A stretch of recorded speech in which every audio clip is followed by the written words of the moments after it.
Nas primeiras horas do dia 13 de novembro de 2022, a pequena cidade de Moscow, em Idaho, nos Estados Unidos, foi abalada por um crime terrível que chocou o mundo inteiro. 4 adolescentes foram brutalmente assassinados dentro da casa onde moravam. Pelo fato de ter sido algo tão assustador, sem suspeitos ou até mesmo um motivo claro pelo crime, o caso ficou gigantesco e capturou a atenção internacional.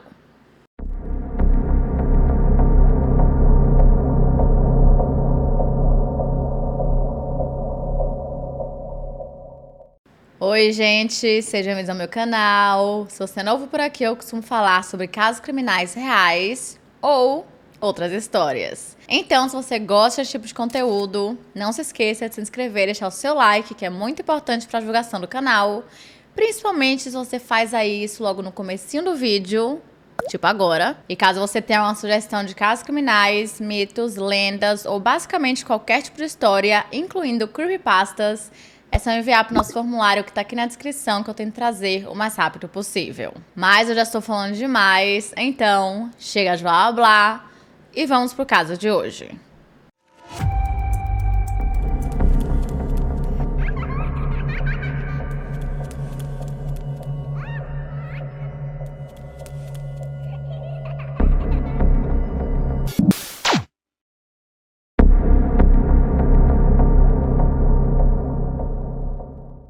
A cidade de Moscou tem cerca de apenas 26 mil habitantes e é uma cidade universitária que fica no condado de Lata, em Idaho, abrigando a Universidade de Idaho. Por ser a casa de muitos jovens que estão ali começando seus estudos ou iniciando suas carreiras profissionais, a cidade tem a fama de ser super acolhedora e vibrante. Ela também é reconhecida por toda a sua segurança e qualidade de vida, sendo perfeito para estudantes e famílias. Antes do dia 13 de novembro de 2022, se você parasse qualquer pessoa na rua, literalmente qualquer um, e perguntasse se a cidade era segura, todo mundo diria sim, sem pensar duas vezes. Mas depois desse dia, as coisas mudaram completamente, após um homem invadir a casa na King Road, número 1122, e deixar um rastro de sangue. Essa casa tinha 3 andares e ela ficava localizada ao sul do campus universitário, perto do bairro Greek Row, que era exatamente o local onde ficava a maioria das fraternidades, ou seja, muitos jovens adolescentes, quer dizer, jovens adultos, bem no comecinho ali daquela coisa toda de faculdade, festas, enfim. E pelo fato de estar em uma cidade universitária que seria frequentada por universitários, ela era bem grande, porque principalmente lá nos Estados Unidos eles têm muito costume de ir para a faculdade e dividir um apartamento ou dividir um dormitório, até mesmo com pessoas que eles não conhecem, então é uma coisa bem comum, meio rotineira para eles. E essa casa ela tinha 6 quartos, sendo 2 em cada andar. E apesar de existir uma 6ª moradora no contrato de aluguel, no momento do crime moravam apenas 5. Já como medida de segurança, a porta da frente tinha uma fechadura eletrônica, mas tinha uma porta de vidro deslizante na parte de trás que dava diretamente para o 2º andar da casa. E pelo que eu entendi, nessa porta não tinha essa segurança extra. E como eu disse, em 2022, tecnicamente moravam 6 pessoas ali. Madison Mogen, Kaylee Gonçalves, Zena Kernodle, Dylan Mortensen e Bethany Funk. Kaylee Gonçalves era essa pessoa que não morava mais lá, porém, ela visitava com bastante frequência. E com isso, vamos começar a falar sobre as nossas vítimas nesse caso. Madison Mogen nasceu no dia 25 de maio de 2001, na cidade de Eugene, no Oregon, mas quando ela ainda era criança, a família decidiu se mudar para uma cidade menor chamada Coeur d'Alene, em Idaho. Eu provavelmente pronunciei esse nome errado, mas tá escrito na tela para vocês. E como Madison era filha única, ela era a princesinha da família e sempre foi considerada como muito gentil, atenciosa, bondosa e divertida. E de acordo com todo mundo que a conhecia, ela simplesmente exalava amor. Ela sempre foi muito inteligente e motivada e por conta disso chegou a trabalhar em vários empregos desde cedo para conseguir a sua tão sonhada independência, além de só tirar notas boas e sempre priorizar o seu tempinho com os amigos e familiares. Basicamente, a sua infância foi maravilhosa e cercada por amor. Ela chegou a frequentar a escola Winton Elementary, depois foi para a Coeur d'Alene Charter Academy e, por último, para a Lake High School, que ela foi junto com a sua melhor amiga chamada Kaylee Gonçalves. A cor favorita de Madison era rosa, e em novembro de 2022 ela já estava no seu último ano na Universidade de Idaho, onde iria se formar em marketing e participava da fraternidade Pi Beta Phi. E nessa época ela também trabalhava como garçonete em um restaurante local em Moscou chamado Mad Greek, e também ajudava ali no gerenciamento das redes sociais do lugar. E sim, ela tinha namorado. O nome dele era Jake Springer e eles se conheceram na faculdade através ali de amigos em comum, né? Tipo, tinha um grupo de amigos, eles começaram a andar juntos e quando percebeu, já estavam namorando. Quer dizer, na verdade eles tinham estudado na mesma escola, só que como ele era um ano mais velho, os caminhos ali nunca se encontraram e eles não realmente se conheceram, sabe? Provavelmente tinham se visto enquanto um passava, aquela coisa, mas nada além disso. Tudo começou, né? Eles realmente se conheceram no verão de 2020, quando eles começaram a sair juntos por conta do grupo de amigos. E de acordo com Jake, ele já começou a se apaixonar por ela quase que imediatamente. E no fim do verão, como eles estavam morando em um apartamento fora do campus, o que ele fazia? Ele vivia convidando as meninas da fraternidade para festas, apenas para que ele pudesse ver Madison sem parecer que estava louco por ela. Sendo que ele estava louco por ela. E só foi no Dia dos Namorados de 2021 que eles finalmente tiveram o primeiro encontro em um restaurante chamado Breakfast Club. E 6 semanas depois, eles realmente, oficialmente começaram a namorar. Eles estavam tão felizes que Madison vivia se gabando de ter encontrado alguém como Jake e dizia que o amava basicamente o tempo todo. E outra pessoa que ela amava era sua melhor amiga, Kaylee. Kaylee Gonçalves nasceu no dia 8 de junho de 2001 na cidade de Concord, na Califórnia, sendo a terceira filha de Steve e Christy Gonçalves. Desde pequena, ela foi descrita como sendo uma menina cheia de vida, e pelo fato de ela ter uma pequena cicatriz na testa, os seus irmãos ficavam brincando que era ali que os seus chifres tinham tentado crescer. E ao todo, ela tinha 4 irmãos, sendo 2 meninos e 2 meninas. Quando ela estava com apenas 1 ano de idade, a sua família decidiu se mudar para o norte de Idaho, onde ela passou a estudar na escola Bora Elementary, junto com o irmão e a irmã mais velha. E no ensino médio, ela passou a frequentar a Charter Academy, que foi onde ela conheceu Madison Mogen. As duas se deram bem super rápido e quando perceberam, já tinham se tornado melhores amigas. Desde o primeiro dia, elas ficaram inseparáveis, chegando ao ponto de se considerarem como irmãs de pais diferentes. E mais tarde, as duas conseguiram convencer os pais a se transferirem para Lake City High School juntas, antes de entrarem na Universidade de Idaho. Lá, Kaylee também entrou em uma fraternidade chamada Alpha Pi e começou a estudar para se tornar professora do ensino fundamental. De acordo com todo mundo que a conhecia, Kaylee era linda, autêntica, sociável e muito engraçada. E além disso, ela amava tudo que envolvia moda e acessórios. Durante todos os seus anos de educação, ela só tirou notas incríveis e tinha uma facilidade absurda de fazer amizades em todos os lugares que fosse. Se tivesse uma aventura, Kaylee com certeza estaria envolvida. E assim como Madison, ela também era muito focada no que queria da vida e sempre estava trabalhando em algum lugar em tempo integral desde o ensino médio. De acordo com as suas amigas da fraternidade, ela tinha plano de se mudar para Austin, no Texas, logo após sua formatura. E assim, ela já tinha tudo organizado, tá? Ela sabia com quem ia se mudar e ela já tinha conseguido um emprego em uma empresa de marketing alguns meses antes. E na época ela tinha um cachorrinho chamado Murphy, que ela dividia, né, a guarda ali, era uma guarda compartilhada com seu ex-namorado, Jack Ducour. E acredito eu que quando ela se mudasse, assim, 100%, ela levaria o cachorro com ela, porque ele passava mais tempo com ela do que com Jack. Eu não sei exatamente como estava o processo de mudança dela, considerando que ela não estava mais morando ativamente na casa da King Road, mas o seu nome ainda estava no contrato. Então, provavelmente, essa mudança era bem recente, talvez poucos meses, então ela ainda estava naquele processo assim, de pegar algumas coisas, ou tinha acabado de se mudar. E ela costumava também visitar a casa ali com bastante frequência, tipo quase todos os fins de semana. Outra moradora da casa era Zena Kernodle. Ela nasceu no dia 5 de julho de 2002 na cidade de Coeur d'Alene, mais especificamente no hospital Kootenai Health, sendo filha de Jeff e Kara Kernodle.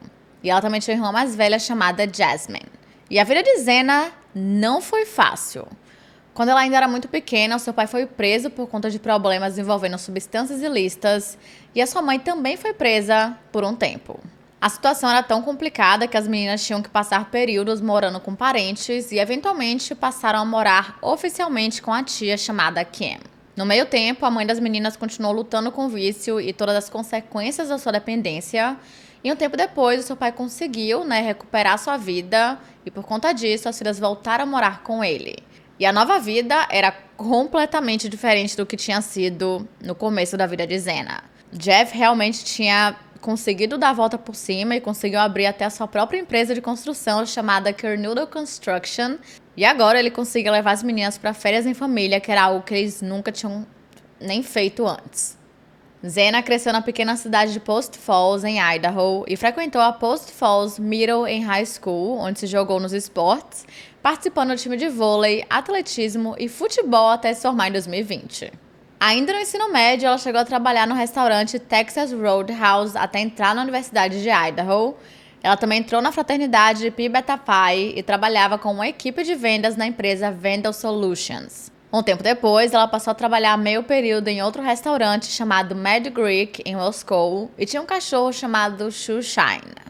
Ela era aquele tipo de pessoa que não perdia um show e passava boa parte do seu tempo com os amigos, viajando com a família para a fazenda dos avós. E de acordo com quem a conhecia, ela era muito positiva em praticamente tudo na vida, extrovertida, sempre se esforçava para fazer todo mundo se sentir bem, e sua enorme vontade de viver intensamente e o seu senso de humor deixaram uma impressão incrível em todo mundo. E na época ela namorava com um jovem chamado Ethan Chapin. Ele não morava na casa, mas passava boa parte do seu tempo lá, já que estava namorando com Zena desde o semestre anterior e também frequentava a Universidade de Idaho. Ethan nasceu no dia 29 de outubro de 2002 em Seattle e ele era um trigêmeo. E pelo seu primeiro ano e meio, a família morou na cidade de Olympia, em Summit Lake. E depois disso, eles se mudaram para Conway, onde as crianças passaram a frequentar a Conway School e se inseriram em várias atividades como futebol, basquete e cross country, que é um tipo de corrida. A família sempre foi muito unida, eles costumavam alugar barcos, jogavam golfe juntos, jogavam tênis e até mesmo colhiam maçãs na horta que tinham criado na propriedade e amavam jogar basquete na cesta que tinham na casa logo após o jantar. Meio que tinha se tornado ali quase que uma tradição. Os gêmeos, que no caso eram 2 meninos e uma menina, eles tocaram clarinete por um tempo, mas aos poucos Ethan foi percebendo que o que ele realmente gostava eram ali os esportes. E ele era bom nisso, tá? Principalmente em futebol, chegando a participar de vários torneios nos fins de semana. Porém, o seu esporte favorito era o basquete e ele vivia ainda em jogos na cidade e ensinando as jogadas para as crianças locais. No ensino médio, Ethan passou a frequentar a Mount Vernon High School, mas por conta da pandemia em 2020, o seu último ano acabou sendo interrompido. Então, ele e seus irmãos se mudaram para Idaho e começaram a trabalhar no Hills Resort, e um tempo depois eles voltaram para Mount Vernon para começarem o último ano no ensino médio, achando que tudo já estaria regularizado. Mas como as aulas ainda não tinham começado, eles passaram a trabalhar em uma fazenda de tulipas chamada Tulip Town para aproveitarem a temporada de tulipas e no verão voltaram para o resort onde trabalharam até entrarem na Universidade de Idaho. Em agosto de 2021, a família toda fez uma viagem para a Universidade de Idaho para que pudessem se despedir direito dos trigêmeos e não demorou muito até que Ethan já tivesse entrado na fraternidade Sigma Chi. Ele amava toda a vida social e os esportes, mas também conseguia focar ali nos estudos no momento certo. E Ethan era o tipo de pessoa que amava a vida e já acordava sorrindo, pronto para o novo dia. E como eu disse, foi na faculdade que ele e Zena se conheceram e se apaixonaram completamente. Todos os 4, Madison, Kaylee, Zena e Ethan, eram extremamente sociáveis e populares no campus e nunca tinham tido problema com ninguém.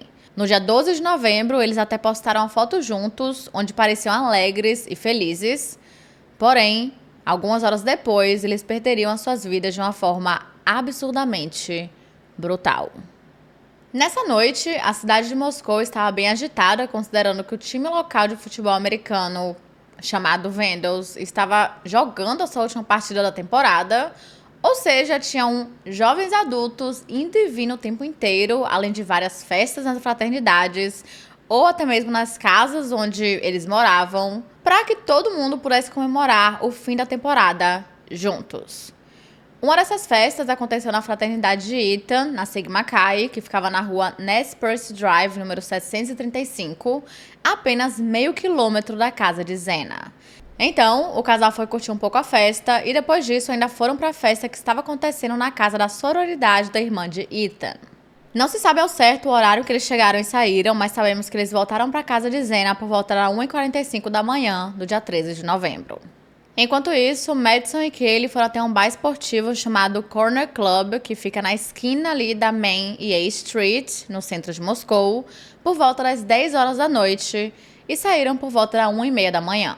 Só que ao invés de irem direto para casa, elas resolveram ir andando até um food truck que tinha apenas 4 quarteirões de distância, chamado Grubby Wondery Kitchen, na esquina da Main com a 4th Street. E nesse caso específico, existem imagens de câmeras de segurança que mostram as duas conversando e brincando entre si e com outras pessoas ao redor. E depois disso, elas voltaram para casa e chegaram lá por volta da 1h56 da manhã, apenas 11 minutos depois de Ethan e Xena. Já as outras pessoas que moravam na casa, que no caso eram mais duas meninas chamadas Dylan Mortensen e Bethany Funk, aproveitaram o momento de festa, de animação toda e foram para o centro de Moscou, mas já estavam de volta na casa antes de todo mundo e aparentemente já estavam dormindo em seus quartos que ficavam no térreo. Quer dizer, o quarto de Bethany ficava no primeiro andar, bem lá embaixo, no caso no térreo mesmo, e o de Dylan ficava no primeiro andar, que era o mesmo andar que ficava o quarto de Xena Kernodle. Não sabemos se Ethan, Xena, Madison e Kaylee ficaram juntos por algum tempo antes de irem dormir, mas sabemos que eles não foram dormir tão cedo.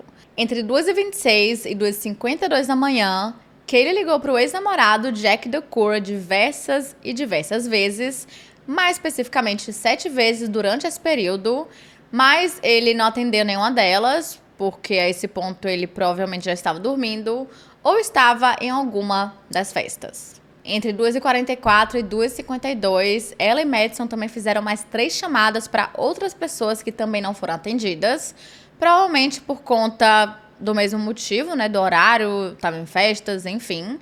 E por volta das 4 horas da manhã, Xena recebeu um pedido de comida pelo aplicativo DoorDash, que é tipo o iFood daqui do Brasil. E pouco tempo depois, Dylan Mortensen, que estava dormindo no térreo, foi acordada com barulho. Só que ela não imaginou nada demais, ela apenas imaginou que fosse Kaylee ou alguma outra pessoa brincando com o cachorro. Porém, as coisas foram ficando cada vez mais esquisitas. Alguns minutos depois, ela ouviu Kaylee perguntando se tinha alguém ali, e como Dylan ficou curiosa, ela deu uma pequena espiada pela porta, mas como não viu nada, voltou a dormir. Às 4h12 da manhã, Xena estava mexendo no TikTok e pouquíssimos minutos depois, Dylan foi acordada novamente por um barulho do lado de fora do seu quarto. Só que dessa vez, ela ouviu um choro vindo do quarto de Xena. Lembrando que os quartos eram no mesmo andar e eram um perto do outro, então daria para ela ouvir. E desse choro veio seguido por uma voz masculina dizendo que estava tudo bem e queria ajudá-la. E como isso já era muito esquisito, Dylan deu mais uma olhada pela porta e foi nesse momento que ela viu um homem parado. De acordo com a sua descrição, ele estava vestindo apenas roupas pretas e uma máscara que cobria sua boca e o seu nariz e deveria ter cerca de 1,78 m de altura, ou um pouco mais. Não era muito musculoso e tinha sobrancelhas mais grossas. E obviamente, por conta do pânico, Dylan congelou de medo e ficou ali paralisada enquanto viu o homem misterioso passando por ela e saindo pela porta de vidro deslizante. Talvez por medo de que ele voltasse ou algo do tipo, ela voltou para o seu quarto e não saiu de lá pelas próximas horas sem ter a menor ideia do que tinha acabado de acontecer. Só bem mais tarde, cerca de 8 horas depois, quando Dylan e Bethany saíram de seus quartos, que elas se depararam com uma cena terrível. Ethan, Xena, Madison e Kaylee tinham sido brutalmente assassinados. E imediatamente elas ligaram para a emergência às 11h58 da manhã do dia 13 de novembro. Assim que a polícia chegou no local, eles encontraram Kaylee e Madison mortas em cima da cama de Kaylee no 3º andar, e Ethan e Xena foram encontrados no quarto de Xena. Todos tinham sido esfaqueados diversas vezes. E uma informação que eu vi em um documentário que eu assisti, que eu não vou me lembrar agora em qual plataforma, mas eu acho que foi na Max, vou deixar a foto do documentário para vocês verem, é que a quantidade de sangue era tão grande que em uma parte de fora você conseguia ver como se o sangue tivesse vazado da casa, sabe? Então, tipo, era muito, muito e muito sangue. De acordo com suas necrópsias, provavelmente eles foram assassinados enquanto dormiam, mas Zena tinha alguns ferimentos de defesa na mão, indicando que em algum momento ela teria acordado e percebido o que estava acontecendo.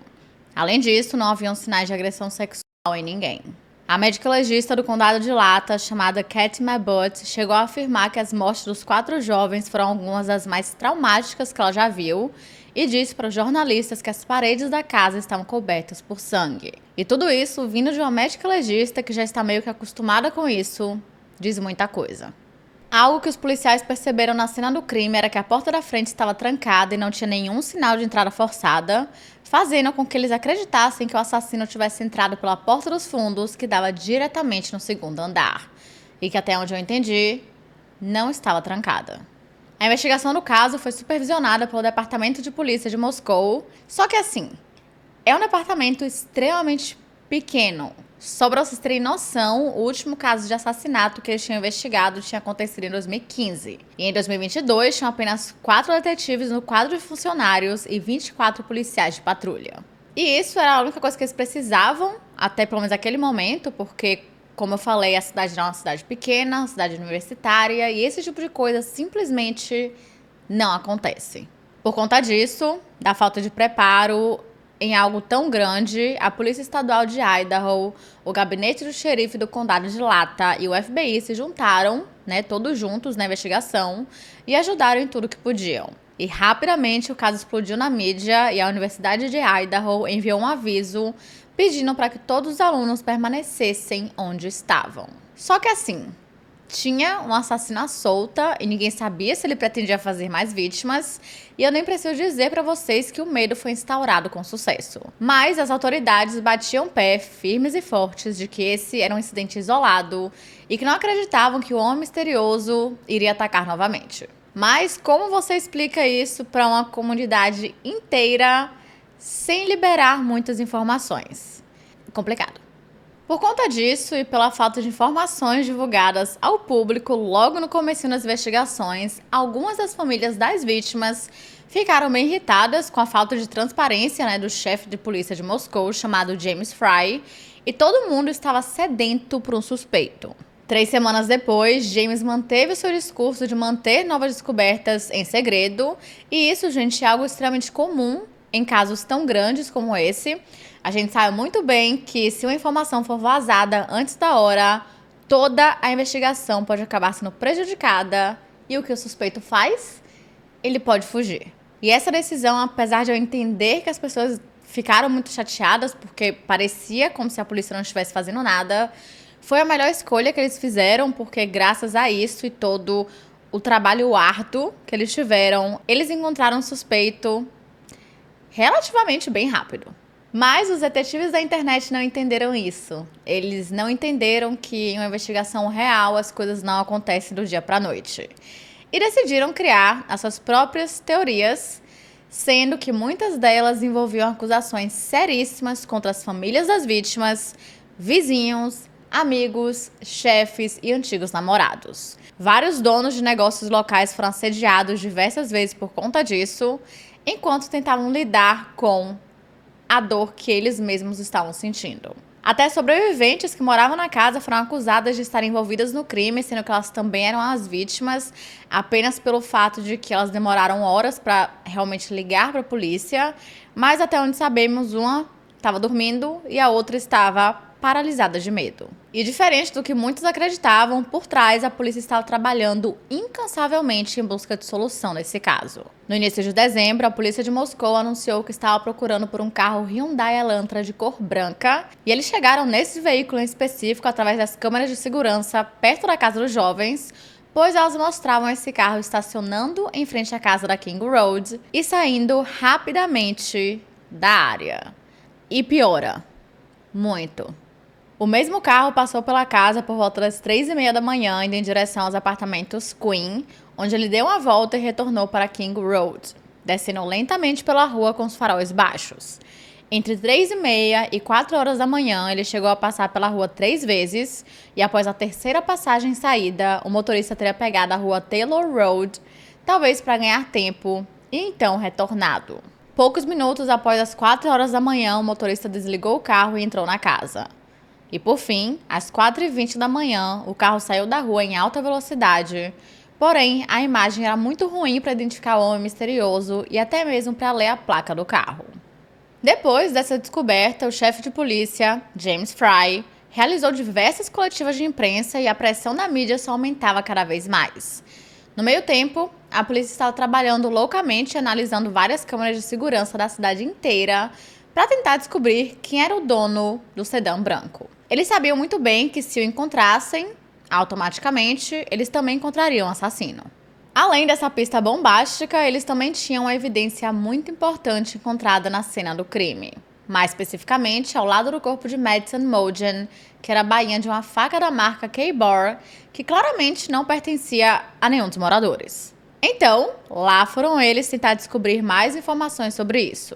Eles visitaram várias lojas locais e enviaram mandados de busca para a Amazon, Walmart e eBay para que eles tivessem acesso a todos os registros de compras daquele tipo de faca, que tinha uma lâmina de 15 centímetros, uma bainha de couro de modelo 1217, uma lâmina de aço de alto carbono com arranhadura alongada que fazia com que ela ficasse mais leve, e a bainha também foi enviada para análise de DNA. Em uma segunda busca na casa da King Road, a equipe forense da Polícia Estadual de Idaho encontrou a impressão de um sapato que até aquele momento tinha passado despercebida. Ela estava do lado de fora da porta do quarto de Dylan Mortensen, exatamente no local onde ela tinha dito aos investigadores que o homem misterioso tinha passado quando estava saindo da casa.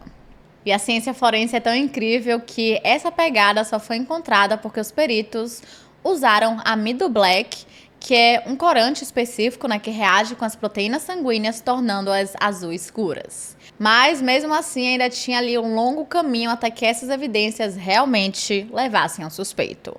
Então, para tentar agilizar esse processo, a bainha da faca foi enviada para o Laboratório de Crimes dos Serviços Forenses da Polícia Estadual de Idaho para que o DNA encontrado fosse analisado e foi confirmado que pertencia a um homem.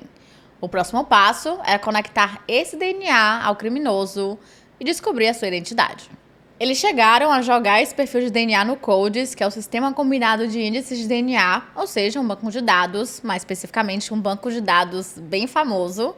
E se você já acompanha o canal há um tempo, ou qualquer outro canal de casos criminais, você já ouviu falar desse banco de dados. Mas, para quem não conhece, vai que é o seu primeiro vídeo de casos criminais que você caiu aqui de paraquedas, ele basicamente contém amostras de DNA de todos os criminosos condenados, detidos e presos nos Estados Unidos, além de amostras fornecidas por famílias que estão ali procurando por pessoas desaparecidas. Pode também ter amostras de restos humanos não identificados e até mesmo, em alguns casos, até os perfis de DNA coletados em todas as cenas de crime do país.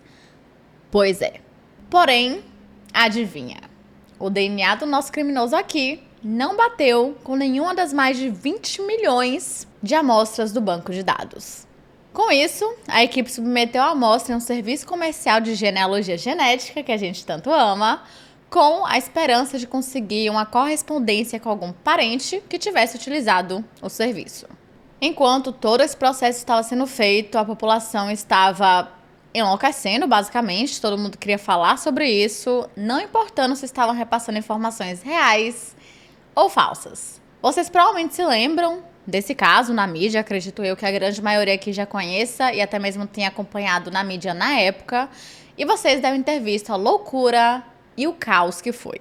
Todo dia era uma informação nova que contradizia completamente a anterior. Foi até mesmo por conta disso que eu preferi esperar o máximo possível para sentar e começar a fazer um roteiro legal para vocês, para que não tivesse a chance de eu estar falando uma grande de uma besteira. Nas redes sociais, todo mundo recebia conteúdo sobre o caso a cada minuto. Eu lembro de estar ali rolando pelo TikTok e cada minutinho assim era um vídeo novo com informação completamente diferente.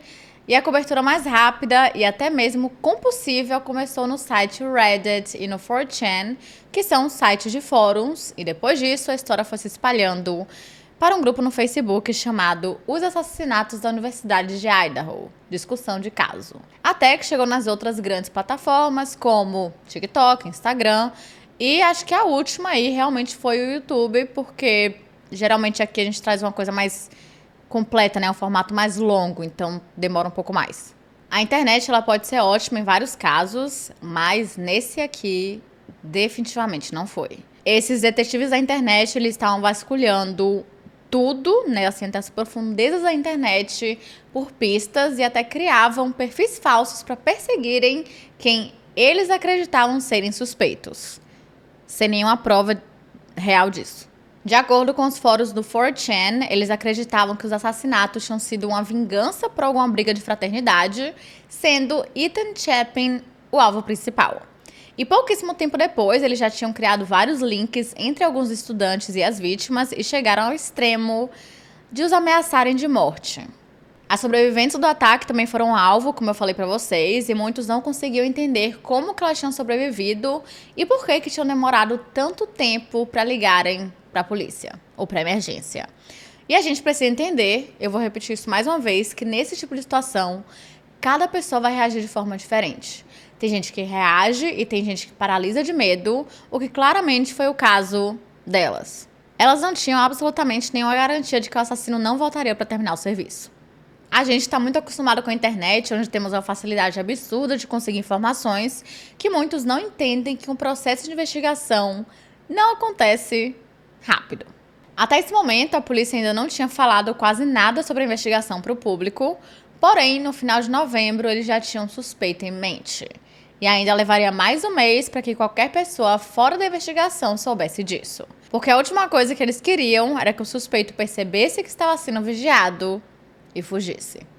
No dia 25 de novembro, 12 dias após os assassinatos, a polícia de Moscou pediu que todas as agências de aplicação de lei da área ficassem de olho em um sedã branco que os examinadores forenses acreditavam ser um Hyundai Elantra. E apenas 4 dias depois, no dia 29, o policial da Universidade Estadual de Washington procurou por esse tipo de veículo no campus, e foi assim que ele encontrou um que estava registrado no nome de um candidato de PhD chamado Brian Koberger. Mais tarde, no mesmo dia, outro policial da faculdade também decidiu procurar pelo carro e ele encontrou o mesmo veículo estacionado no complexo de apartamentos Steptoe Village.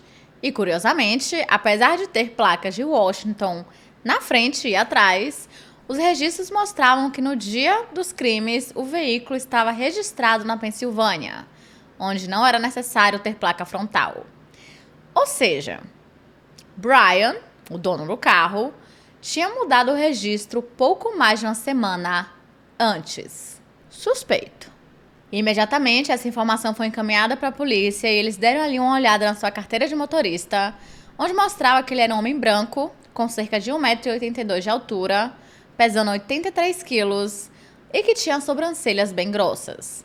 Da mesma forma que Dylan Mortensen tinha descrito o homem que ela tinha visto dentro da sua casa. Obviamente que isso não era o suficiente para que Brian fosse preso, mas fez com que a força-tarefa de James Fry começasse a ficar de olho nele.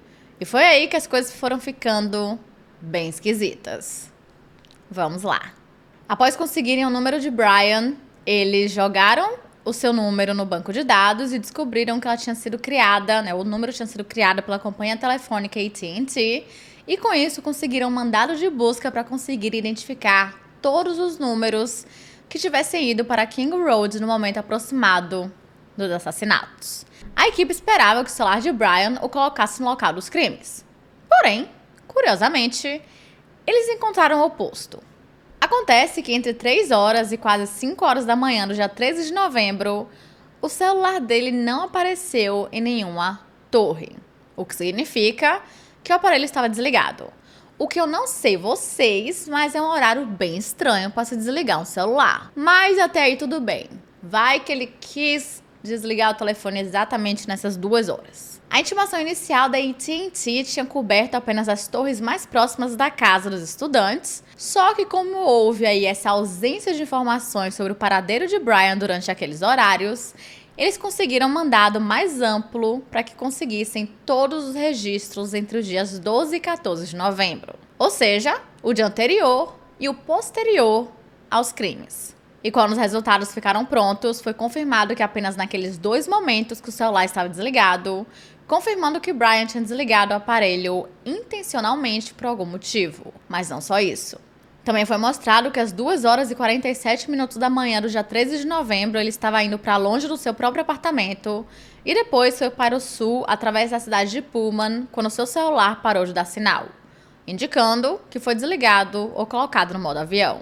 Às 4h48 da manhã, menos de 30 minutos após os crimes, o seu celular deu sinal na rodovia 95, ao sul de Moscou, e continuou sinalizando em algumas torres no meio do caminho. E depois sinalizou novamente às 5h30 da manhã, quando Brian chegou no seu apartamento em Pullman, onde permaneceu por várias horas. Às 9 horas da manhã, o sinal do seu celular voltou a mostrar que ele estava voltando para Moscou, e às 9 horas e 12 minutos ele sinalizou na torre mais próxima da casa da King Road. Isso indicava que, por algum motivo, ele estava na cena do crime apenas algumas horas após tudo ter acontecido. Dessa vez, ele ficou alguns minutos parado e voltou a se mover às 9 horas e 21 minutos, quando ele começou a fazer o seu trajeto de volta para o seu apartamento. Como o departamento de polícia achou tudo isso extremamente estranho, ele decidiu rastrear os sinais das torres de celular um pouquinho mais. Dessa vez, por alguns meses antes. E foi nesse momento que eles descobriram que Brian tinha feito diversas visitas até a casa nos meses anteriores. E mais estranho que isso, era que ele só fazia isso em horários muito esquisitos. Tipo, de madrugada. Além disso, foi comparado todo o percurso do celular com o percurso feito pelo Hyundai Elantra. E para onde um ia, o outro ia junto. A conclusão era bem óbvia.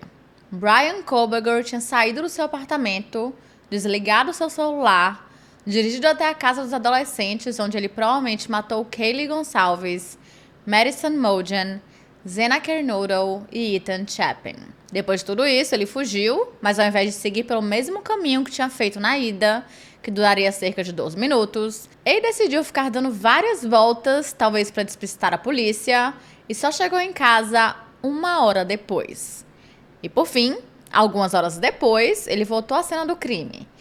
Acredita-se que ele tenha imaginado que a esse ponto a polícia já estivesse no local fazendo a investigação e queria se inserir ali de alguma forma ou apenas ver todo o caos e tristeza que ele tinha causado. E finalmente, o resultado do teste de genealogia genética ficou pronto e foi mostrado que o DNA deixado na bainha da faca era uma correspondência com a linha familiar de Kohberger. Só tinha um pequeno problema. A esse ponto, Brian já tinha deixado a área. Acontece que no dia 12 de dezembro, ele colocou seus pertences dentro do seu carro e fez, juntamente com seu pai, chamado Michael, uma viagem de 4.023 quilômetros para os Estados Unidos até chegar na sua cidade natal de Albertsville, na Pensilvânia. Por mais conveniente que isso pareça, essa viagem na verdade já estava marcada há um tempo e o seu pai, Michael, tinha ido até Pullman alguns dias antes, de avião, e os dois voltaram juntos no carro de Brian. Eu não sei por que ele foi para Pullman e depois eles foram de carro, mas não é tão relevante assim. Provavelmente foi visitar, sei lá. Só que ao invés de dirigir pela rota mais rápida, que seria pelo norte, ele foi pelo sul, que no caso era mais longa. De acordo com ele fez isso porque queria evitar uma tempestade de neve em algumas partes de Idaho e Montana. No dia 15 de dezembro, um delegado do xerife do condado de Hancock, na Indiana, o parou na interestadual porque ele estava dirigindo muito perto do carro que estava na frente e menos de 10 minutos depois ele foi parado por outro policial pelo exato mesmo motivo. E enquanto tudo isso estava acontecendo, o FBI já estava de olho nele e observando todos os seus movimentos. Durante a viagem, um alerta bolo, que significa be on the lookout, que traduzindo seria tipo fique de olho ou fique atento, já tinha sido emitido para um Hyundai Elantra branco que estava possivelmente conectado aos assassinatos de Moscou, além de ter pedidos públicos por informações sobre o carro. Geralmente, esse tipo de alerta é acionado quando ainda não se tem um suspeito, mas de acordo com um oficial, as autoridades, nesse caso, podem ter decidido fazer isso quando ele já tinha um nome em mente como uma forma de disfarce para que Brian acreditasse que a polícia ainda estava meio perdida na investigação, né, não sabe para onde ir, ou que não era o caso, nem de longe. E a real é que foi pura sorte que nenhum dos oficiais que pararam Brian na estrada sabiam sobre o alerta bolo. Caso eles soubessem e tivessem parado o carro para questionar sobre o caso, as coisas poderiam ter dado super errado e todos os avanços do FBI seriam jogados no lixo. Mas isso não aconteceu. Brian e Michael Koberger chegaram na casa em Albrightsville no dia 16 de dezembro e na mesma hora o FBI entrou em contato com a Polícia Estadual da Pensilvânia para que eles ajudassem na vigilância da casa da família. O comportamento de Brian nos primeiros dias foi monitorado o tempo todo e ele foi visto levando seu carro em um mecânico local e lavando o carro em sua garagem com luvas cirúrgicas e fez questão de aspirar todos os cantos possíveis e impossíveis. Ele claramente estava tentando se livrar de alguma coisa, mas não sabemos exatamente o que. E curiosamente, em um certo dia ele tirou o lixo às 4 horas da manhã. O que por si só é relativamente estranho, mas nada demais, né? Vai que ele só tinha aquele horário para tirar o lixo. A parte esquisita e suspeita de tudo isso foi o fato de que ele não jogou os sacos de lixo na lixeira da sua casa. Ao invés disso, ele caminhou até a casa vizinha e se livrou dos sacos de lixo na lixeira de lá. Mal sabia ele que a polícia estava assim, ó, vendo tudo aquilo e não entendendo absolutamente nada.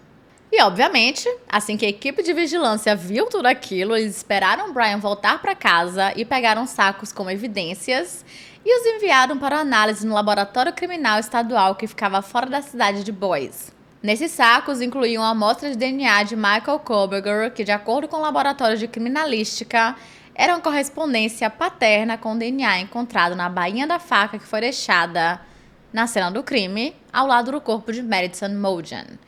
Quem quer que tivesse tocado naquela barrinha era filho de Michael. E Michael tinha apenas um filho, Brian. E finalmente, o principal investigador do caso, chamado Brett Payne, submeteu uma declaração de causa provável para uma prisão. A prisão de Brian Koberger. E imediatamente os mandados foram aprovados para que ele fosse levado sob custódia policial e para buscas e apreensões na casa da família e no seu carro. A polícia esperava encontrar amostras de sangue ou fibras em suas roupas, a própria arma do crime, documentos incriminadores, dados armazenados nos dispositivos eletrônicos, computadores e celulares, ou qualquer outra evidência dos crimes, como, por exemplo, pertences das vítimas. Mandados de busca e apreensão também foram emitidos para o seu apartamento na cidade de Pullman e o escritório onde ele trabalhava. Agora, adivinhem onde ele trabalhava? Brian era nada mais, nada menos do que um professor assistente no Departamento de Justiça Criminal e Criminologia no campus da Universidade Estadual de Washington. Mas calma que ainda iremos falar melhor sobre ele. Segura a emoção. Depois da meia-noite do dia 30 de dezembro, quase 50 agentes táticos da Polícia Estadual da Pensilvânia se aproximaram até a casa da família Koberger e muitos perguntaram qual o motivo de um time tão grande, e o motivo, na verdade, é bem simples. Em um caso assim, onde não se sabe o motivo pelos crimes e não sabemos se o agressor pretende fazer mais vítimas ou não, é importante ir com um time grande para evitar fuga ou algum tipo de reação mais agressiva do suspeito. E quando os agentes principais entraram na casa, Brian foi encontrado em pé na cozinha dos pais, vestindo shorts, uma camiseta e, estranhamente, usando luvas de látex enquanto colocava o seu lixo em sacos. A cena por si só foi bem estranha, mas pelo menos isso explicava o motivo pelo qual seu próprio DNA não foi encontrado naqueles sacos de lixos coletados anteriormente. Ele claramente estava fazendo isso propositalmente. Dentre várias coisas coletadas dentro da casa, tinham várias armas de fogo, facas, roupas pretas, luvas pretas, máscaras faciais pretas, tênis tamanho 42, que, por sinal, era exatamente o tamanho da impressão do sapato encontrado na cena do crime, luvas cirúrgicas, equipamentos de computador e celular e o aspirador da família que Brian tinha usado para limpar o carro. Já no veículo, os investigadores apreenderam uma pá, luvas, botas de caminhada, óculos, os assentos e as almofadas do carro, um painel da porta, os encostos de cabeça e o conjunto de freio e acelerador. Enquanto a busca no escritório onde ele trabalhava não resultou em absolutamente nada, não podemos dizer o mesmo do seu apartamento. Lá foram confiscadas mais luvas pretas que eram projetadas para serem super resistentes a produtos químicos e perfurações, o recipiente do aspirador de pó de Brian, vários fios de cabelo, uma torre de computador, capas de colchão que estavam manchadas, cortes de um travesseiro sem capa que mostravam manchas marrom avermelhadas, que possivelmente eram de sangue. E por último, mas não menos importante, um pelo de um animal. Mas tem um problema. Brian, nem o seu colega de quarto tinham nenhum cachorro ou gato. Sabe onde ele poderia ter se deparado com um? Na casa da King Road. Após a sua prisão, ele foi levado para a instalação correcional do condado de Monroe e foi mantido lá, sem fiança, até que fosse transferido de volta para Idaho. E chegou aquele momento. Vamos falar de Brian.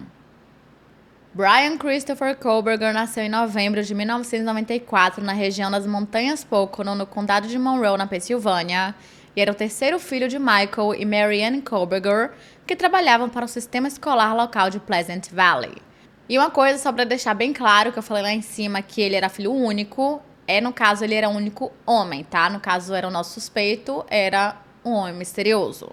Mas ele tinha 2 irmãs, e por isso que elas nunca foram consideradas aí suspeitas. Enquanto seu pai trabalhava na parte da manutenção, a sua mãe atendia crianças com necessidades especiais. E apesar de eles terem empregos estáveis, eles estavam bem longe de serem bem pagos. E era comum que a família enfrentasse ali alguns problemas, algumas dificuldades financeiras em alguns momentos. Não é à toa que em 1995 eles pediram proteção contra a falência. E novamente em 2010, quando Brian já era adolescente. Primeiro, eles moraram em uma casa de 2 andares na comunidade conservadora de Efford, com aproximadamente 2.000 habitantes, mas por conta dos problemas financeiros, eles acabaram se mudando com bastante frequência em várias cidades dentro do mesmo condado. Mas esses não eram os únicos problemas de Brian. Desde o começo, ele sofreu muito bullying na escola, e a forma que ele encontrou de ignorar isso era passando boa parte do seu tempo com seus fones de ouvido, ouvindo alguma música, principalmente durante a viagem de ônibus para casa, que era o momento que os valentões decidiam atacar com mais força. E ele se tornou um alvo por conta da sua personalidade, por ser mais quieto na dele, e também por conta do seu peso.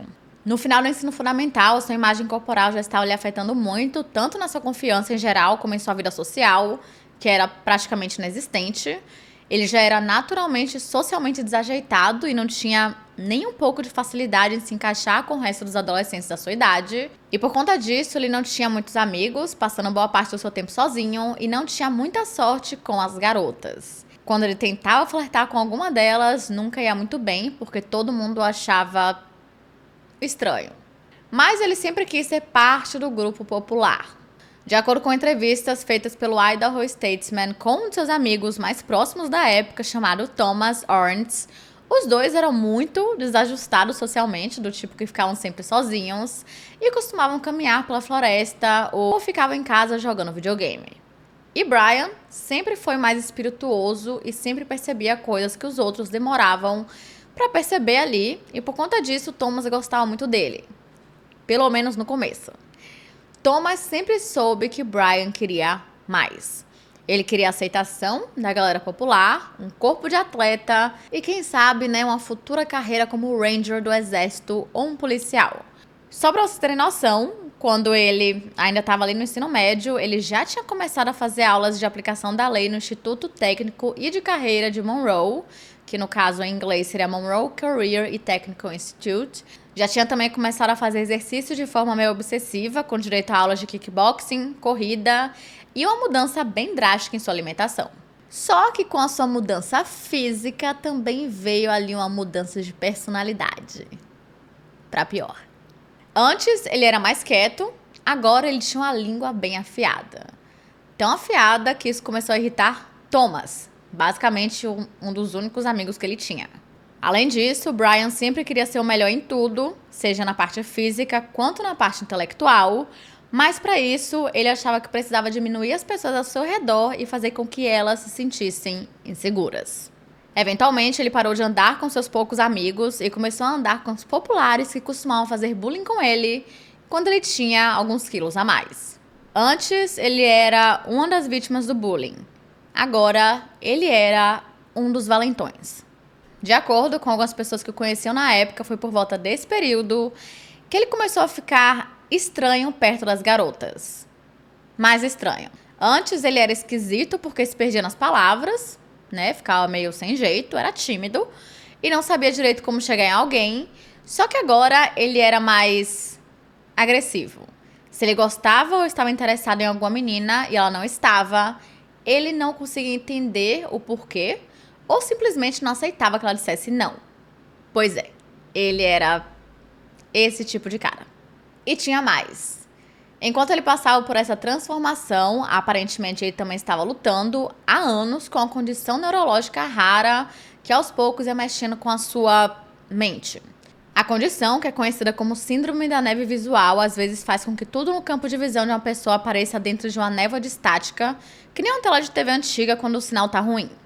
E os sintomas incluem ver pontos pretos piscando, assim como outros distúrbios visuais e zumbido nos ouvidos e enxaquecas.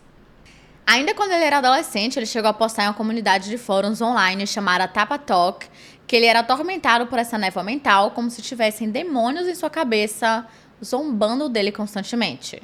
Ele até chegou a conversar com outro usuário sobre experimentar palinopsia, que é quando uma pessoa continua vendo a imagem quando ela não está mais naquele ponto. Tipo, imagine que tem um cachorro na rua e ele começa a andar. A pessoa que tem a palinopsia consegue ver todo o rastro, né, entre aspas, digamos assim, no cachorro andando, como se ela visse em cada ponto mais um cachorro. Eu não sei se eu consigo explicar muito bem, mas eu vou deixar em uma imagem na tela para vocês entenderem melhor. Brian vivia postando nesses fóruns e encontrou muitas pessoas que tinham os mesmos sintomas. Eles até teorizaram sobre diversas maneiras para controlar a condição quando os médicos não conseguiam ajudar, mas nada funcionava. Eu não sei ao certo se ele realmente foi diagnosticado com essa condição, então, né, fica aí a informação para vocês, mas não temos certeza se houve um diagnóstico, se é tudo certinho, né, aquela coisa toda importante. No último ano do ensino médio, ele precisou fazer uma cirurgia para remover o excesso de pele do torso, depois que perdeu muito peso. E a esse ponto, ele não estava mais fazendo os cursos que ele estava fazendo antigamente no Instituto Técnico. Ao invés disso, ele começou a estudar sobre o sistema de ventilação que o seu pai era certificado. Por algum motivo, seu foco mudou completamente, pelo menos nessa época, e ele também parou de ir para as aulas presenciais e terminou o ensino médio online. Ou seja, ele tirou o pouco contato social que ele tinha com outras pessoas e pouco tempo depois começou a usar substâncias ilícitas pesadas, mais especificamente a heroína. E essa substância em específico, naquela época, chegava a superar todas as outras nas estatísticas de abuso de substâncias e crimes relacionados no condado de Monroe na época. E Brian começou a se envolver nisso com um vizinho e antes que ele percebesse, ele já estava viciado. E os poucos relacionamentos que ele tinha foram se desfazendo. Depois de um tempo, ele foi para a reabilitação e quando terminou o tratamento, ele passou a fazer cursos na faculdade comunitária de Northampton, no condado de Monroe, onde estudou psicologia. Só que ele continuou fazendo coisas estranhas, principalmente quando estava com mulheres. Por volta ali de 2015, ele conheceu uma menina no Tinder, né, o famoso Tinder, e os dois decidiram sair, né, ordem normal das coisas. Eles foram ver um filme de ação no cinema e até esse momento, Brian até que estava se comportando, né, e sendo bem educado. Tava sendo um cara legal, divertido. Nada fora do comum. E como o encontro foi bem legal, os dois foram até o dormitório dela, que ficava perto do campus da Penn State Hazleton. E desde o começo, ela deixou muito claro que os dois não estavam indo pra lá para ter relações íntimas, e sim apenas para continuarem conversando para se conhecerem melhor. Mas digamos que não era bem isso que o Brian queria. Depois de um tempo, ele começou a tocá-la de forma inapropriada e quando ela pedia para ele parar, ele apenas dizia que não estava fazendo nada, sendo que ele claramente estava. E ela só não expulsou de cara, assim, tipo, vaza da minha casa, porque assim como ele, ela também era bem desajeitada socialmente, não sabia exatamente o que fazer ou como fazer sem parecer ser rude, sendo que quem estava sendo rude era ele. Então, ela fingiu que queria ir no banheiro pra ver se ele, né, se tocava e ia embora. Só que ao invés disso, ele a seguiu e ficou esperando do lado de fora, na frente da porta. Esperando, né, até que ela saísse. Pois é. A esse ponto, a situação já estava super desconfortável, né? Na verdade, já tinha, assim, passado do limite de desconforto, estava transbordando o desconforto. E nisso, a menina começou a fingir que estava vomitando para que ele decidisse ir embora por livre e espontânea vontade. E felizmente isso funcionou, porque poucos minutos depois, ele lhe enviou uma mensagem dizendo que ia para casa. Mas se vocês acham que parou por aí, vocês estão muito enganados. Apenas 1 hora depois, ele lhe mandou uma nova mensagem dizendo que ela tinha ótimos quadris para o parto. Do nada. E, obviamente, depois disso, ela nunca mais falou com ele. Eu realmente não sei o que estava passando na cabeça dele para ele achar que isso é um comentário normal a ser feito. Um tempo depois, Brian abandonou a faculdade comunitária por um tempo para poder, voltar para a reabilitação, porque ele tinha voltado ao vício. E de acordo com seus amigos, ele realmente tinha voltado com força total, mas quando ele ficou limpo pela segunda vez, as coisas pareciam que tinham melhorado e que continuariam dessa forma por muito tempo. Agora, pronto para retomar os seus estudos aos 22 anos de idade, ele voltou para a faculdade e passou a trabalhar como zelador substituto na sua antiga escola e também como segurança em tempo parcial. E quando ele estava com 24 anos, ele conseguiu seu diploma em associado em psicologia. Eu cheguei a pesquisar para ver se eu encontrava exatamente o que é um associado em psicologia, mas pelo que eu entendi, posso estar errada, é tipo um assistente e essa pessoa ela faz quase tudo que um psicólogo, mas ela geralmente precisa de um superior, mas também parece que varia, tem um lugar que não precisa, que o associado pode fazer a mesma coisa que o psicólogo, então eu fiquei um pouco confusa, mas é nesse ramo. Nessa época, a família Kohlberger tinha se mudado para uma casa de 3 quartos na pequena comunidade de Albrightsville, que tem apenas 194 habitantes, então assim, é bem pequenininha mesmo. E depois disso, Brian se matriculou na Universidade de Salles, em Center Valley, que ficava a cerca de 45 minutos de sua casa, onde ele também estudou psicologia, só que agora para conseguir o seu bacharelado. De acordo com os registros de emprego do Distrito Escolar de Pleasant Valley, Brian se tornou um segurança extremamente confiável e eficaz em seu trabalho, trabalhando nos fins de semana e garantindo que a escola estivesse fechada e sem alunos, alunos invadindo a escola, normal. E um certo dia, ele até ajudou a salvar a vida de um funcionário que acabou tendo ali uma emergência médica. O que é bem louco de se imaginar, considerando que poucos anos depois, ele matou 4 jovens de forma extremamente brutal. Aparentemente. Em 2020, ele se formou e conseguiu seu bacharelado em psicologia, mas continuou na mesma faculdade em busca do seu mestrado. Ele definitivamente era uma pessoa que gostava muito de estudar, era muito curioso e muito inteligente. E foi por volta desse período que ele mudou seu foco de psicologia para a justiça criminal e começou a fazer a sua pós-graduação. E assim, ele estava na faculdade certa, porque a DeSales, ou DeSales, não sei exatamente como pronuncia, tem um programa de justiça criminal super renomado e assim, impecável, com direito a uma casa de cena do crime, toda montada no campus, que é usada ali para simulações de homicídios e coleta de evidências, juro. Deve ser muito legal. Se eu pudesse, estaria lá neste momento, mas, vamos voltar para cá. E Brian estava indo muito bem, digamos, estava assim, de vento em polpa. Ele tinha um emprego que ele gostava, fazia uma faculdade incrível e tinha se livrado do seu vício. E em 2022, ele conseguiu seu diploma de mestrado após 2 anos de estudo. E se você acha que ele parou de estudar, aí vocês estão muito enganados. Imediatamente, ele foi aceito no programa de doutorado em Justiça Criminal e Criminologia da Universidade Estadual de Washington, onde também recebeu uma bolsa de assistente de ensino. Mas foi aqui que as coisas começaram a ficar um pouco esquisitas. Se fosse um caso isolado, poderia ser algo normal. Eu vou falar um pouco mais sobre isso na frente, mas sabendo o que sabemos, faz com que o que ele fez a seguir seja assim, uma grande de uma bandeira vermelha, talvez, possivelmente. No verão daquele mesmo ano, 2022, ainda quando ele estava com 28 anos, na época dos crimes ele já estava com 29, aparentemente com a parte da conclusão de sua tese de mestrado na DeSales, ele postou uma pesquisa que ele mesmo tinha feito no Reddit.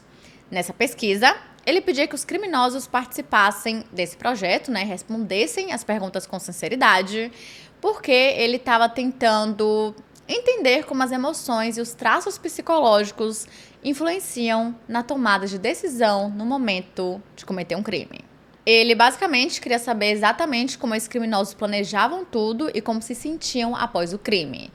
E eu peguei aqui algumas das perguntas que ele fez. Vamos lá. Por que você escolheu essa vítima ou alvo em vez de outros? Você se preparou para o crime antes de sair de casa? Como você abordou a vítima ou alvo? Depois de chegar, que passos você deu antes de localizar a vítima ou alvo? Após cometer o crime, o que você estava pensando ou sentindo? Como você saiu da cena? E como estava a sua vida pouco antes do crime ocorrer? Não tinham só essas perguntas, tá? Eram várias perguntas, né? Algumas perguntas bem básicas, perguntando a idade, o sexo, enfim. Se eu achar o link onde tem tudo isso, eu vou deixar aqui na descrição, mas eu não sei se eu vou conseguir achar. Eu não sei se eu salvei a fonte. Mas se eu achar, vai estar aqui, tá? E como eu falei, podem ser perguntas normais feitas por um grupo de estudantes de justiça criminal, mas como ele se tornou o maior suspeito nesse caso, faz com que a gente se pergunte se não tinha um motivo extra por trás dessas perguntas, ou se as respostas que ele obteve não respondeu algumas perguntas que ele mesmo tinha enquanto decidia se cometeria ali o crime ou não. Lembrando também que ele ainda não foi julgado, ou seja, ele não é culpado de nada até que se prove o contrário. Isso quer dizer que eu acho que ele seja inocente? De jeito nenhum, e eu estou super ansiosa para o julgamento, porque eu tenho, não vou dizer 100% de certeza, mas assim, né? Vendo o que a gente tem, dificilmente ele não é o culpado. Mas vamos continuar. Nessa época, quando ele já estava na Universidade Estadual de Washington, ele morava em um apartamento de 2 quartos no complexo Steptoe Village, na cidade de Pullman, mais especificamente no segundo andar de um dos edifícios na unidade G201. E assim como Moscou, Pullman também é uma cidade universitária, ou seja, boa parte dos moradores são estudantes e podemos dizer que a vida noturna é bem animada. Já o Departamento de Justiça Criminal e Criminologia, onde ele tinha ganhado a bolsa de assistente de ensino, ficava dentro do prédio Wilson Short Hall, bem em frente ao prédio da União dos Estudantes. Em abril de 2022, Brian participou de uma entrevista de emprego para ser assistente de pesquisa de pós-graduação no Departamento de Polícia de Pullman. E após a entrevista, ele enviou um e-mail para o chefe de polícia, agradecendo a oportunidade e dizendo que esperava que ele conseguisse o emprego. Mas ele não conseguiu. Assim como foi durante toda a sua vida, ele continuava não se encaixando socialmente em grupo nenhum, nem mesmo durante suas atividades extracurriculares, nem com outros assistentes de ensino e nem mesmo no programa de doutorado. Porém, isso não quer dizer que ele não fazia com que as pessoas ficassem desconfortáveis ao seu redor. Ele dava um jeito. De acordo com muitas pessoas, tá? Muitas, apesar de ele ser muito inteligente, curioso e sempre falar sobre tudo que ele amava, lá no fundo tinha algo muito errado. E ele era homofóbico, então daí a gente já pode perceber que ele não era assim uma pessoa muito legal. Mas o que mais chamava atenção era como ele tratava, em específico, as mulheres. Ele sempre era muito mais argumentativo com elas, como se ele fosse mais inteligente e elas não soubessem de nada. E ele fazia questão de diminuí-las constantemente. E de preferência na frente de outras pessoas. Só para vocês terem noção, antes mesmo de completar um mês após o início do semestre em 2022, a Universidade Estadual de Washington abriu uma investigação sobre as diversas reclamações que as alunas tinham feito contra ele. E ao mesmo tempo, ele também estava sendo repreendido pelo seu superior por ser sempre muito respondão. Ele não era muito respeitador, como vocês podem perceber, com ninguém. Parecia que a cada dia que passava ele ia ficando cada vez mais solitário e adquiria um hábito de ficar observando as pessoas. Segundo vários estudantes, ele constantemente era visto no prédio da União dos Estudantes, encarando, as pessoas. E outros relatos o colocaram na Universidade de Idaho fazendo a mesma coisa. Sendo que ele não tinha motivo nenhum para estar lá, já que ele não participava de nenhum negócio acadêmico, social ou profissional em Moscou. E o mais bizarro é que ele não parava de te encarar quando você percebia. Ele apenas continuava te encarando da forma mais bizarra o possível. Todo esse padrão de comportamento, especialmente perto das mulheres, seguido de rejeição, já era algo que vinha surgindo há mais de uma década. Naquele mesmo semestre, de acordo com uma fonte que conversou com a revista People, Brian abriu a DM do Instagram de uma das jovens que morava na casa da King Road e perguntou como ela estava. E quando ele não recebeu uma resposta e nem uma confirmação de que a pessoa tinha visto, ele apenas continuou mandando, assim, várias mensagens. Eu não encontrei o nome dessa pessoa que ele estava mandando as DMs, mas acredita-se que tenha sido Kaylee Gonçalves. E eu falo isso porque parece que Kaylee estava tendo um stalker há algumas semanas e ela já tinha falado isso para alguns amigos. Não sabemos quem seria esse stalker e não temos muitas informações sobre isso até esse momento. Mas por conta dessas mensagens que Brian enviava para uma das garotas que morava na casa, muitos acreditam que tenha sido para ela. E uma coisa que eu não sei se vocês se tocaram quando eu falei mais cedo é que ela não morava mais na casa. Ela tinha voltado naquele fim de semana apenas pra mostrar o seu carro novo pra Madison e os amigos e se atualizarem das fofocas. Ou seja, se ela fosse o alvo, faria um pouco mais sentido ele ter escolhido especificamente o fim de semana que ela estaria lá, sendo que ela não estava lá o tempo todo. No dia 2 de novembro, apenas 11 dias antes dos assassinatos na King Road, os chefes de Brian se reuniram com ele, para discutirem um plano de melhoria, para ver se ele mudava de comportamento e aprendia a respeitar os superiores. E como ele gostava muito de ser professor, ele concordou com o plano criado sem problema nenhum. No dia 12 de novembro, algumas horas antes do crime, teve um acidente de carro com fuga que aconteceu no cruzamento de um complexo de apartamento que ficava em frente ao prédio de Brian, ou seja, o local ficou repleto por policiais. No momento em que esse acidente ocorreu, o celular dele estava em seu apartamento, mostrando que era lá onde ele estava naquela hora. E por conta de todo esse caos, era muito fácil ele sair sem que ninguém percebesse. Só pra vocês terem noção, a cena continuou ativa até pouco depois das 5h30 da manhã, no dia 13 de novembro, com técnicos de evidências reconstruindo o acidente e com os investigadores vasculhando as unidades dos apartamentos, à procura de evidências, testemunhas e possíveis imagens de segurança. Foi no meio de tudo isso que Brian saiu do apartamento e entrou no seu carro, saindo de lá às 2h45 da manhã, no dia 13. Às 2h57, o seu telefone se conectou a uma torre que mostrava que ele estava saindo de Pullman e pouco tempo depois ele desligou o telefone. Porém, o seu carro, o Hyundai Elantra branco, continuou sendo rastreado pelas câmeras de segurança da cidade, mostrando ele cruzando a linha do estado em direção a Moscou. Era evidente que ele sabia exatamente para onde estava indo, até chegar na King Road, que era o mesmo local que ele já tinha visitado diversas outras vezes em horários bizarros. Cerca de 1 hora após ele chegar na cidade, Kaylee Gonçalves, Madison Mogen, Zena Kernodle e Ethan Chapin foram brutalmente assassinados dentro da própria casa. E o carro de Brian foi visto saindo em alta velocidade da cena do crime. Como eu falei mais cedo, às 5h30 da manhã ele já tinha voltado para o seu apartamento em Pullman, enquanto a cena do acidente ainda estava sendo limpa, e ele, aparentemente, fez tudo isso enquanto a polícia estava cercando o seu complexo de apartamentos, o que é insano. Depois que ele retornou à casa da King Road às 9 horas da manhã, ele voltou para casa e permaneceu lá por algumas horas, mas pouco antes do meio-dia, o seu carro foi visto mais uma vez saindo de Pullman e viajando para o sul, mais especificamente pela rodovia 195, refazendo parte da sua rota da madrugada. Às 12h36 da tarde, o seu celular se conectou a uma torre que cobriu uma cafeteria chamada Kate's Cup of Joe em Clarkston, em Washington, e também um rio chamado Snake, que cruzava a linha do estado. O que ele foi fazer lá continuou um mistério, mas digamos que aquele rio era o local perfeito caso ele quisesse se livrar de alguma evidência, considerando que ele é bem profundo e longo. Ainda em Clarkston, o carro de Brian ficou na fila do drive-thru da cafeteria, mas, curiosamente, ele não pediu absolutamente nada.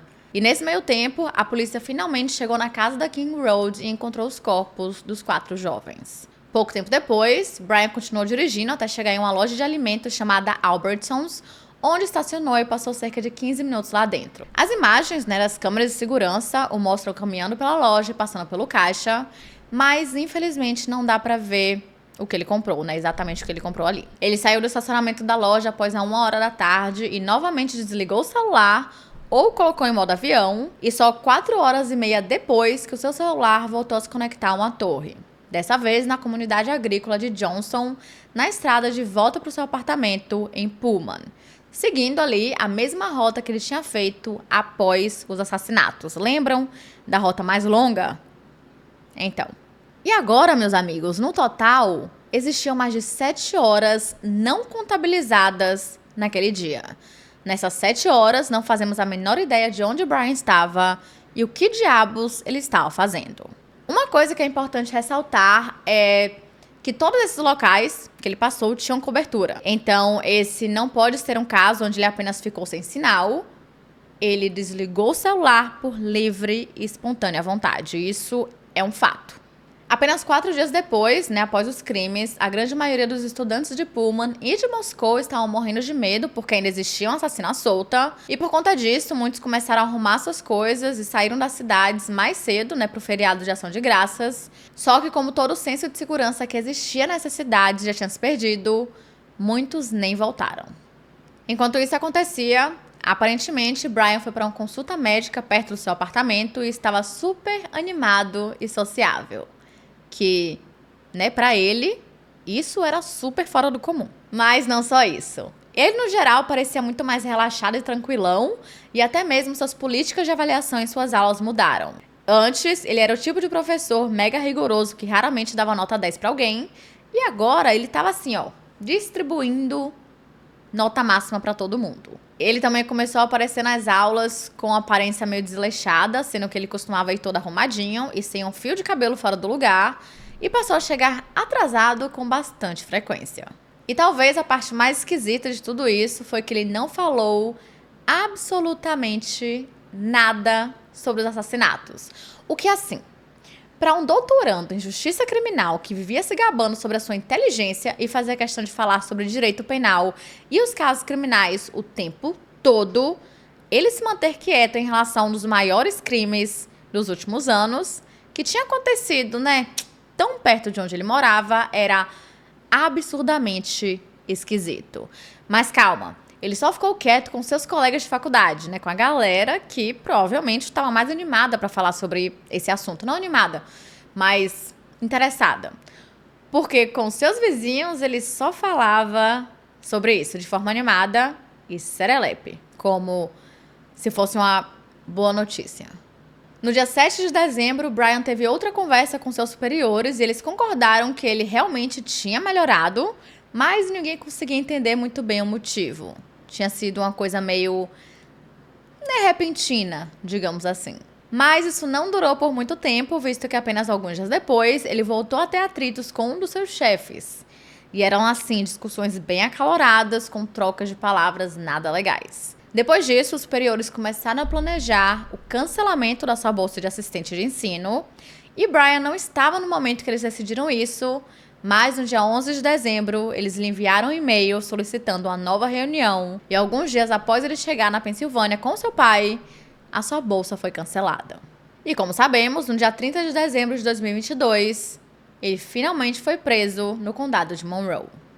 Na manhã, no dia 4 de janeiro de 2023, ele foi transportado pela Polícia Estadual da Pensilvânia até a Polícia Estadual de Idaho, onde foi recebido pelos oficiais no aeroporto regional de Pullman, Moscou, e de lá ele foi levado até Idaho e registrado na cadeia do condado de Lata. Ele foi mantido em uma cela de confinamento solitária e foi a única pessoa que ficou na área de segurança máxima naquele momento. Ele basicamente ficou 100% sozinho com seus próprios pensamentos. Mais tarde, alguns posts que ele fez nos fóruns do Tapa Talk foram descobertos e pudemos ver um pouco do que se passava em sua mente. E eu vou ler aqui um pouco para vocês terem um pouquinho de ideia. Eu tive essa horrível despersonalização na minha vida por quase 2 anos.